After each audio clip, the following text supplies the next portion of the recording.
So that's the clinic. So we finished construction. This is the view from the waiting room. And we were ready to see patients, but I wanted to have the autonomy of having my own medical license there in Guatemala. And also I needed a medical license, whether it be mine or someone else's, to register the clinic with the Ministry of Health there in Guatemala. And on the paperwork, in terms of the process, if you did your medical training outside of Guatemala, what the process is to get your license, it indicated that you could pay your fee, fill out your paperwork, submit your forms, and either take a test or work for the Guatemalan government for a year. Well, work would imply you get a salary. You provide service to the Guatemalan government and their public health system for a year. And so I opted for option A, take the test. Hopefully Ice Cube doesn't have access to Teams, because I didn't get his permission for his likeness. But when I asked to take the test, I was informed that there actually wasn't a test. That one person said there used to be a test, but nobody passed it. Other people said, no, there's no test. So the end result was that really the only option was, if I wanted to have my medical license there in Guatemala, is to provide a year of service to the Guatemalan public health system. And so I spent a year as an interno to incorporate into their College of Physicians and Surgeons, which is through their large public medical school, Universidad de San Carlos. And so that's broken up into 6 months inpatient, 6 months outpatient. I did the 6 months inpatient at this public hospital for the first part of that year, and then 6 months outpatient. So the 6 months inpatient are divided 2 months internal medicine. So I did a month of ICU, a month of med surg, and then 2 months of peds, a month of OB, and a month of surgery. And we could spend the whole morning talking about that experience, but we won't. The last day, these are some of my fellow internos. Everybody was quite excited to be done with the inpatient portion, because it's not as glamorous as you might anticipate, and that there's no phlebotomy, so you're the phlebotomist as the interno. At that time, there wasn't EMR. I don't know if there is currently, but you'd take a handwritten lab order, you draw the blood, take a handwritten lab order to the lab, and then circle back a little while later to see if results were available. No RT. So when I was there, for example, in my month of ICU, there were no functional ventilators, and so the internos were the ventilators. If someone was intubated, there'd be a sign-up sheet, and you'd bag the patient for an hour or two and then switch off to your colleague. So I listened to a lot of podcasts. You also got to wear some sweet white pants, which I wasn't a big fan of, but everybody was excited to be done with that, and set off some firecrackers last day behind the hospital. And then they took us, white pants, and then they took us around town in a fire truck and sprayed us with water. So it was a big celebration to transition out of the inpatient. And there's no, what are they, work hours here, 80-hour work week, or so none of those restrictions. You could learn as much as you want. And then I transitioned to outpatient, spent 6 months at this facility. This on the right is their kind of emergency or acute care area. So somewhat sparse in terms of what's available. And that oxygen tank can be deceiving, because sometimes it has oxygen, sometimes it doesn't. And I was placed at like a step above your run-of-the-mill.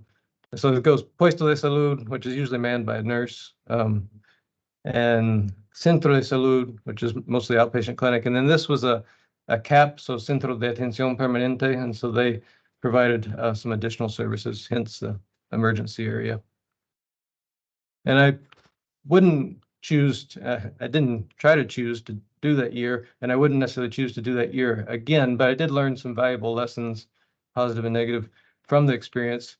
And one thing that I constantly ran into was kind of a scarcity mindset in terms of limited resources, so kind of by definition, scarcity. And a phrase that we frequently encountered was "no hay." So you Spanish scholars will recognize that means not any. So these are just some examples. Off up on the left-hand corner, got chemistries. So you got your creatinine and your BUN and glucose, but then that day, no electrolytes, so no I. There's another one, no pregnancy tests, no dengue tests. Now, I like the bottom one. That's probably my favorite, just because there's a glimmer of hope, and that there isn't any today, but you can certainly ask tomorrow.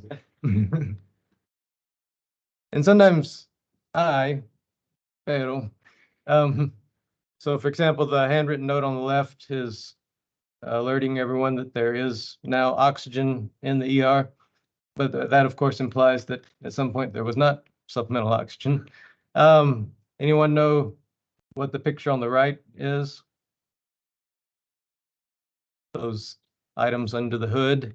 So that's a break room in the ICU, and those are all ventilators which have been taken out of service because they were not appropriately calibrated and had led to some unfortunate patient outcomes. So I pedal. And then just a couple more pictures, and this isn't necessarily to make light of the limited resources. It's more to give you a kind of a better picture of what providers there face in terms of challenges as well as patients. And so there's kind of a hybrid wheelchair there on the left. The middle picture is labor and delivery at the hospital where I was. That was the other thing in Terranos were the fetal monitors. So there weren't any continuous fetal monitors. And so when you're on OB, when you're on labor and delivery, you'd pretty much spend the whole shift making rounds, auscultating heart tones. And then our neuroimaging was plain film. So that's a skull plain film. And that gentleman, we won't get into his story too much, but he had imbibed a little too much alcohol, and whoever he was conversing with perhaps didn't appreciate what they were conversing about because he got a machete to the back of his head. He sobered up and walked out after the night, but that's just an example of the imaging we had available. We did have ultrasound at that hospital, but it was limited to kind of Monday through Friday morning hours, and then the lone radiologist would transition to his private clinic out in the community. And we as internos certainly didn't have access to the ultrasound, nor did other services, which was unfortunate. So this idea of socialized to scarcity, and that term I pulled from, it's an excerpt of Paul Farmer book. If you aren't familiar with Paul Farmer, he unfortunately died, I believe, last year, kind of suddenly while in Africa, if I'm not mistaken. But he was quite prolific in terms of his work in the global health arena, one of the co-founders of Partners in Health, and also lots of published books, including some classics like Infections and Inequalities, Pathologies of Power. And one of his later books was this one, To Repair the World. And I won't necessarily read the quote out loud, I'll just pause and we can all read it to ourselves. I'll give you about 30 seconds or so.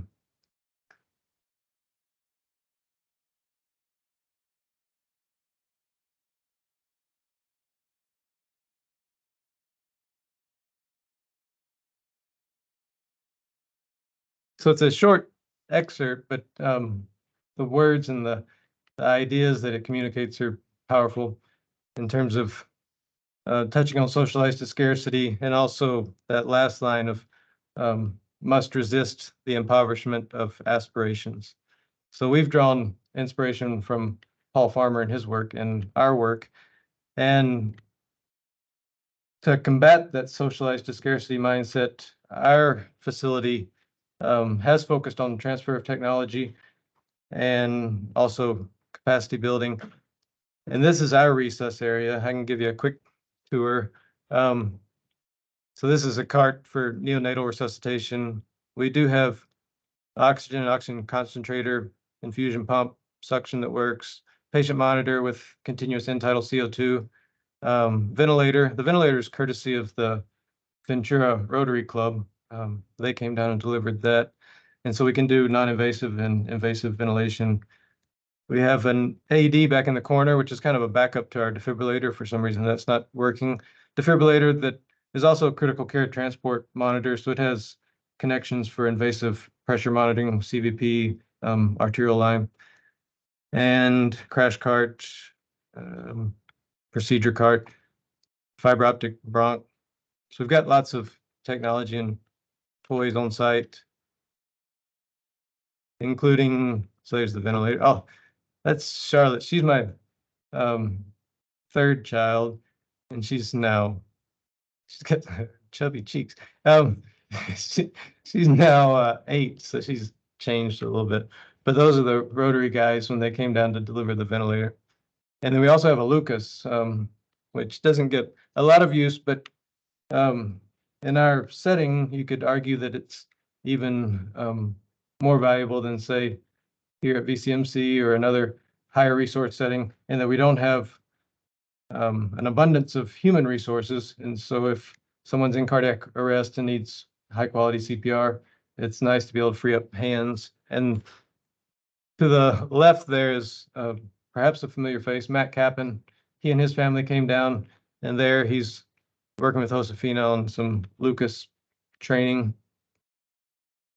And that's just an example of our lab. Our workhorses are the iStat. We now have 2 of those because we try to build in redundancy, just because it's not that easy to replace things if they stop working, at least not immediately. Amazon hasn't extended their reach quite to our front door just yet, although it could be sooner than you think, I suppose. The analyzer off to the right is what we use for like TSH, quant HCG, A1C. We can run a D-dimer. And then the iStat we mainly do for ABG, VBG, chemistries, lactate. And then we have more ultrasounds than we do providers, usually, unless we have a visiting provider. Our current array is the Butterfly IQ, which you're probably familiar with. And then also use the vScan Air, which is nice just because it's wireless, because I'm always getting the wire caught on things. And then that's what we use mainly upstairs in the clinic. And so we use ultrasound pretty much all day, every day. That's currently our lone imaging modality. And you're all aware of how powerful that can be in terms of evaluating and treating patients. And then this other ultrasound is our cart-based machine, which is downstairs. It has a more robust echo package.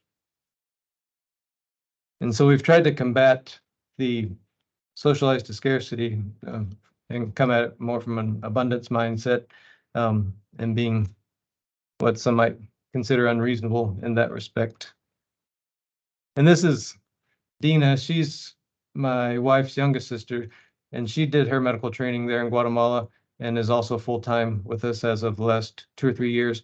But the picture's partly to introduce Dina, but also to show you our EMR. So it's iPad-based EMR. And when I'm doing shifts in California, I can look on my phone and see how many people have signed in, what's going on down there. And also Dina, that's one nice thing about modern technology. If she has questions, I can see the ultrasound image. She can send me a text and we can discuss care, even if I'm not physically present. And our notes are pretty sparse in terms of we're not using them for billing, nor is there much in the way of medical legal concern. So it's all patient oriented, just what we see, what we think might be helpful to ourselves in the future or a future provider if they were to see the patient again.